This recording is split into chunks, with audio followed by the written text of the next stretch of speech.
여러분 영화 좋아하세요? 저는 영화를 중학교 때부터 너무 좋아했습니다.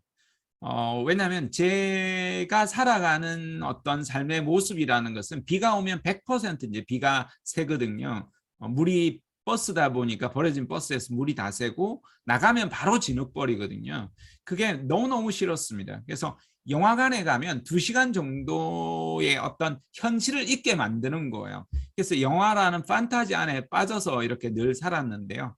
지금까지 영화만 한 4,000편에서 5,000편 정도 봤고요. 그렇게 해서 영화 관련한 영화가 던지는 인생 질문 이런 식으로 해서 제가 진로와 관련한 책을 쓰려고 계획은 다 잡아놨습니다. 그리고 제가 유튜브 채널도 운영하면서 영화도 조금씩 하고 있는데 앞으로 본격적으로 영화 하나하나의 이야기를 뭐 아주 잘하시는 그런 영상으로 만드는 것이 아니라 아주 진솔하게 영화 이야기를 하나씩 펼쳐보려고 합니다. 이 중에 영화 여러분 인간은 이렇게 시공간을 초월하고 싶어하는 욕망들이 많은데요. 물론 저는 이 영화 다 봤습니다. 모두 다 한결같이 다 재밌는 영화인데요. 그 중에 영화 제목 보면 어떤 영화인지 금방 아시겠죠? 인타임입니다. 이 영화 보신 분들 계시나요? 못 보신 분들이라고 하면 꼭 보시기 바랍니다. 뭐 가족들하고 모두 다 봐도 재밌습니다. 이 주인공이 사는 시대는 미래 시대인데요. 이게 돈이 생명이고 돈이 시간 그리고 재산이고 권력이고 힘입니다. 이게 바코드처럼 이렇게 써 있잖아요. 한 노신사에게 100년의 선물을 받고 그리고 친구에게 10년을 나눠주는 겁니다. 근데 이 친구는 10년을 받고 어디로 가느냐면요. 바로 술집으로 갑니다. 그리고 이 남아있는 90년을 가지고 엄마랑 여행을 가려고 하거든요. 여행을 가려고 하는데요. 엄마가 단돈 시간 30분이 없어서 버스에 타지 못하게 됩니다. 그로 인해서 엄마가 큰 사고를 겪게 됩니다. 나머지 자세한 내용들은 여러분이 보시기 바라고요. 그래서 시간 소유자들이 있습니다. 그래서 남아있는 90년을 바탕으로 해서 시간 소유자들에게 복수하려고 하는 이야기입니다. 그만큼 우리가 이제 시간에 대한 소중함을 진짜 알게 되는 시간은 돈이다, 시간은 금이다 이런 이야기가 있는데 그걸 이제 만들어 놓은 영화가 실제로 인타임이라는 영화고요. 재밌게 여러분이 보실 겁니다. 시간이라는 걸 왜 내가 정말 소중하게 써야 되는가? 제가 공부하면서 항상 강연을 들으면서 느꼈던 것 중에 하나가 그 유명 강사님들이나 유명 작가님이나 그런 분들이 하는 이야기가 그렇게 들리는 겁니다. 이야기가 지금처럼 제가 하면 이야기는 싹 다 들려요. 그리고 전부 다 저는 메모를 해요. 그냥 이렇게 듣는 게 아니라 집중해서 모든 이야기를 다 메모해요. 근데 그러면서 동시에 제 머릿속에는 어떤 이야기를 들렸느냐면요. 야, 정철상, 너 그렇게 살래? 아이고, 그렇게 살아가지고 인간이 바뀌니? 이런 소리로 들리는 겁니다. 그래서 시간을 내가 허투루 썼구나. 이런 것에 대한 깨달음을 얻었거든요. 시간을 남보다 2배는 못 쓰더라도 1.5배는 더 쓰자. 이런 노력을 했고 그로부터 한 10년 후 물론 그렇다고 금방 바뀌지 않았습니다. 10년에 정말 10년 20년 동안 치열하게 이제 살면서 삶이 하나씩 바뀌게 되었죠.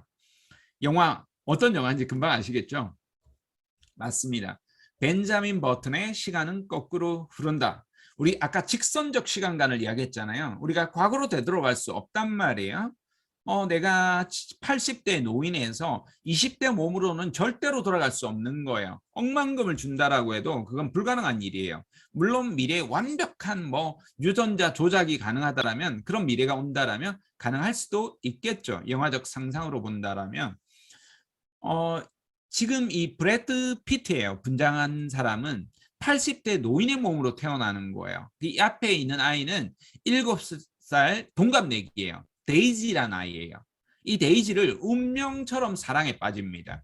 근데 데이지는 좀 불쌍하게 이제 연민으로 바라보고 호기심으로 바라볼 뿐이지 사랑으로 바라보지는 않습니다. 데이지는 성장해서 사랑하는 사람이 생기고 결혼도 하죠. 하지만 주인공 벤자민은 한결같이 이제 데이지만을 사랑합니다. 그러면서 서서히 젊어지기 시작합니다. 이게 특수 분장을 한 건데요. 굉장히 특수 분장이 어설프면 믿기지 않을 겁니다. 근데 이 브래드 피트 세계적으로 미남 배우 중에 한 사람인데요.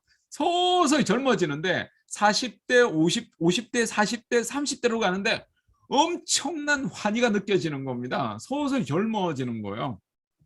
막 제가 다 젊어지는 것 같아서 너무너무 막 영화 속에서 몰입감이 느껴지는 그 순간 데이지와도 사랑에 빠집니다.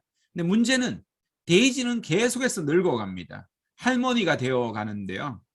주인공 벤자민은 청소년이 되고 어린아이가 되고 더 자꾸 어려워집니다. 여러분이 영화는 끝까지 한번 보시기 권합니다. 너무너무 재미있습니다. 너무너무 기발한 상상으로 만들었는데요. 그때 했던 대사 중에 하나가 인생에 너무 늦었거나 혹은 너무 이른 나이는 없다. 늘 우리는 늦었다라고 이야기합니다. 내가 한 선택, 내가 걸어왔던 길 이미 지나왔다라고 생각하는 거예요. 아니에요. 우리에게는 언제든지 선택할 기회가 있는 거예요. 충분히 시작할 수 있다는 거예요. 그러면 여러분이 뭘 해야 되느냐? 내 인생의 모든 걸 걸고 장기적인 목적을 세워야 돼요. 내 모든 걸 걸고 크게 하나를 보시고, 하나는 단기적이에요. 아주 그게 뭔지 모르겠지만 내 단기적으로 지금 당장 오늘부터 해야 될 구체적인 행동이에요. 멍하게 하루를 보내는 것이 아니라 아주 이 시간을 만들어야 돼요. 시간을 구체적으로 만들어서 그 행동 하나하나로 만들어내야 돼요. 그걸 이제 해 나가시면 이제 여러분 생각지도 않았던 것들은 이제 큰 것들을 이루는 그런 일들이 생길 겁니다. 20대 때는 제가 버킷리스트 쓰라고 해가지고 써본 적이 있거든요. 30대에 썼습니다. 20대까지 써본 적도 없습니다. 30대 그렇게 20대 군대 생활할 때 써본 적이 있거든요. 휴가 나가면 뭐 할 건지 이렇게 하면 간짜장면, 초코파이 이런 거 썼던 기억은 있긴 하군요. 그런데 그때 상상할 수 없는 것들을 너무너무 많이 이뤘거든요. 그런 것처럼 여러분이 단기적인 행동들을 써나가야 됩니다.